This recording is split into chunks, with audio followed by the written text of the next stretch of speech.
Kapitalisme mengacu pada sistem ekonomi dan ideologi. Sistem kapitalisme dapat didefinisikan oleh ketergantungannya pada pertukaran ekonomi dan kepemilikan pribadi untuk mengalokasikan sumber daya masyarakat. Sistem kapitalis adalah salah satunya.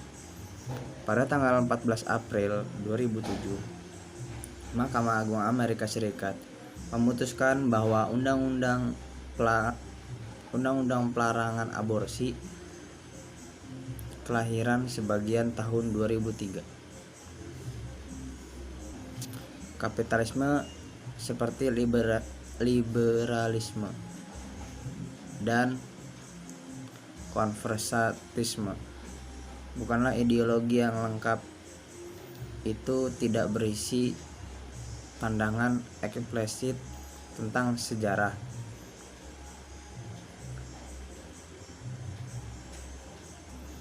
tidak mengidentifikasikan musuh tertentu, dan ia tidak menyajikan gambaran tentang keadaan masa depan perkembangan manusia yang sempurna.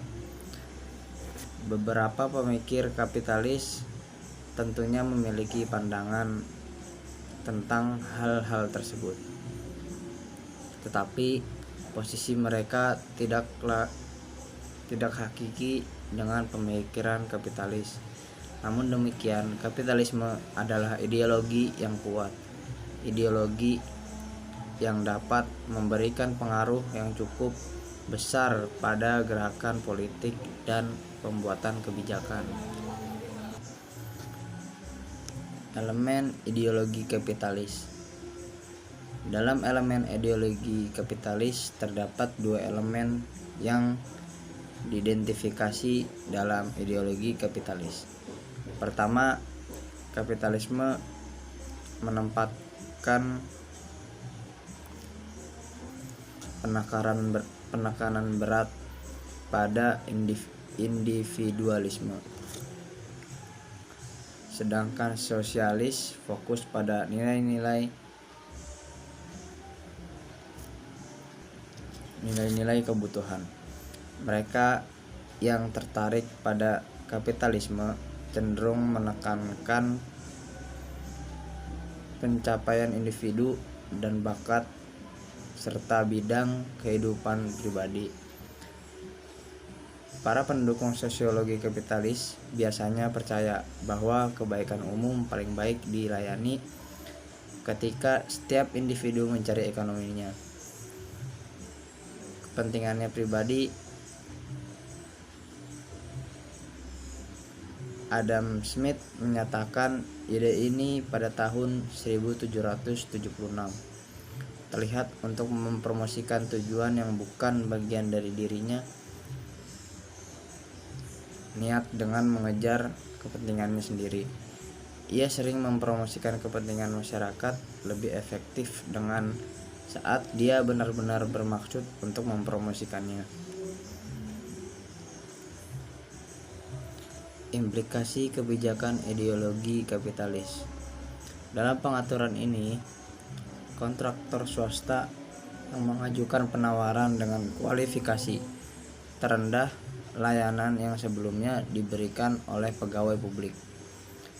Ideologi kapitalis menyambut baik ini pendekatan sebagai cara untuk memanfaatkan kekuatan persaingan. Para kapitalis juga mendukung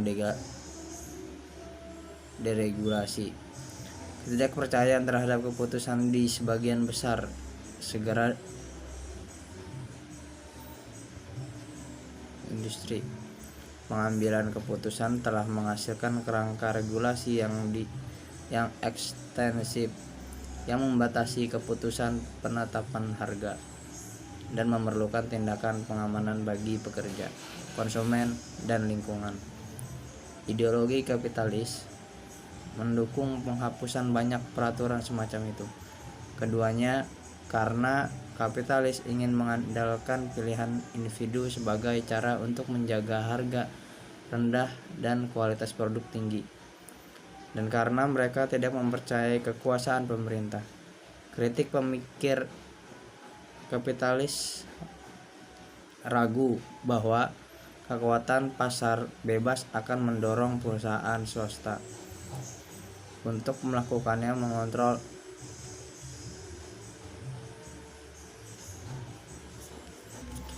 emisi polusi, membuang limbah berbahaya dengan benar, atau memasang secukupnya perlindungan keselamatan di mobil atau di tempat kerja.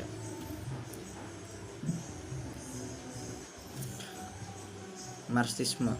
Tegasnya, Marxisme adalah sekumpulan ide yang diturunkan dari filsuf Jerman Karl Marx 1818 sampai dengan 1883. Berbeda dengan liberalisme dan konservatisme, Marxisme adalah sistem pemikiran rinci. Oleh karena itu, ini bisa dibilang contoh paling lengkap dari sebuah ideologi. Marxisme menggabungkan interpretasi sejarah, identifikasi musuh, rencana masa depan, dan konsepsi masyarakat yang adil.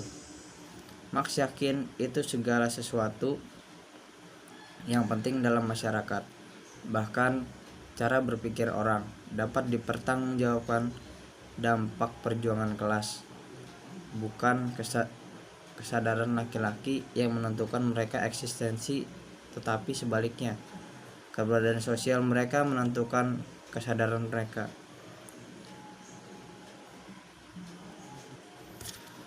Inti dari Marxisme adalah keyakinan bahwa konflik ekonomi antara kelas penguasa dan kelas penguasa bawah yang dieksploitasi adalah kekuatan pendorong dalam kehidupan sosial dan politik.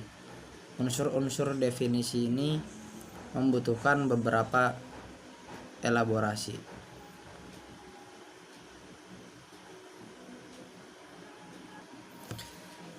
Ideologi dan kontroversi atas pilihan sekolah. Ideologi kapitalis sangat mendukung pilihan sekolah. Para pendukung kebijakan sering menunjukkan bahwa kekuatan persaingan antar universitas telah membuat Amerika pendidikan tinggi bisa membuat iri dunia. Sedangkan sistem tradisional masyarakat dasar dan tinggi sekolah adalah hal yang paling dekat di Amerika. Dengan peraturan sialis menghasilkan inefisiensi dan rendah kualitas layanan. Menurut sudut pandang ini,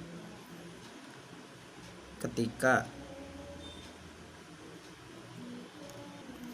administrator sekolah mengetahui bahwa siswa dan orang tua tidak puas dengan sekolah mereka, dapat memilih kompetisi di sekolah. Mereka akan membuat sekolah mereka lebih baik. Sama seperti ketakutan Toyota kehilangan bisnis karena Honda membuat mereka bekerja keras untuk menghasilkan inovasi dan kualitas yang tinggi. Barang penentang pilihan sekolah berpendapat bahwa asumsi Thales rusak adalah konteks ini. Tahapan prasejarah menurut Marx adalah berbagi sumber daya dasar kehidupan. Tahap pertama dari prasejarah, komposisi primitif atau komunalisme dan monisme adalah sistem ekonomi yang ada sebelum evolusi hak milik pribadi, perbudakan, atau kelas. Sekelompok kecil manusia hidup bersama, kontrol bersama atas tanah, satwa liar, dan persediaan makanan. Relevansi politik dari ideologi Marx.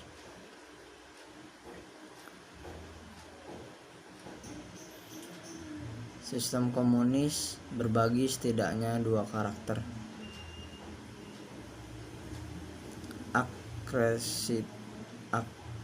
agresistik yang merupakan hasil dari ideologi Marxis-Lenin, mengembangkan gagasan Partai Komunis sebagai garda depan kaum proletariat, sebuah unit yang terorganisir dengan kuat yang dapat memahami kebutuhan kelas pekerja, bahkan ketika para pekerja sendiri bingung atas disesatkan. Lenin menekankan ukuran untuk memastikan perluas posisi kekuasaan eksklusif partai. Faktanya, banyak apa yang membedakan tentang sistem politik komunis yang sebenarnya berasal dari ide-ide Lenin mengenai organisasi partai dan kontrol. Sistem komunis berbagi setidaknya dua karakteristik yang merupakan hasil dari ideologi Marxis-Lenin. Pertama, premis bahwa konflik politik pada dasarnya adalah konflik antar pekerja dan mereka yang mengeksploitasinya mengarah pada pembatasan keragaman politik. Kedua, pemerintah komunis telah sering menggunakan gagasan konflik kelas sebagai pembenaran intelektual untuk menekan ekspresi politik, agama, dan artistiksion. Berdasarkan pendapat Marx bahwa agama adalah candu rakyat Marxis, pemerintah di Eropa dan di tempat lain telah membatasi kebebasan beragama, melihat gereja Ortodoks dan Katolik yang mengganggu kelas pekerja dari politiknya yang sebenarnya.